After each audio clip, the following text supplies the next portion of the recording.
indezi zethu ayifani.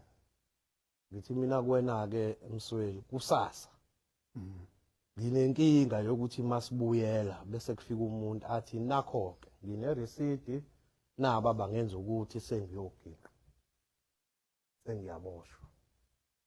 Nginayo lo nkinga ngoba phakathi kwamabili sesisebenza ngokuthi seliyaphuma ilanga manje sesikhathele.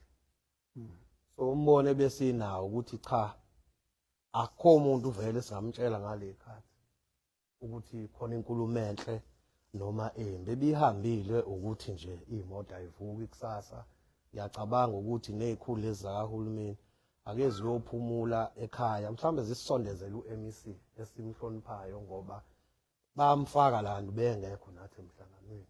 Mhlawumbe besinika ithuba naye apholishe lezihloko ezisele. Khona izihloko ezisele nje obonayo ukuthi ziyamdinga omunye umuntu onama blue light oholayo ukulungisa izinkinga zabantu. Simsekele, simchazele ngoba ngeke sigudle ukuthi uhulumeni wethu. Ngisho ukuthi uhulumeni wenhlanganisela kodwa siloke sithi njengoba sikhokha intela lo hulumeni owethu.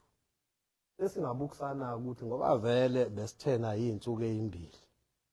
Hayi siyophula isigqoko futhi kubaphathi bethu ngoba lento asiyisebenzi ngephanga noma ngokuthusa umuntu. Sihamba nje ngerule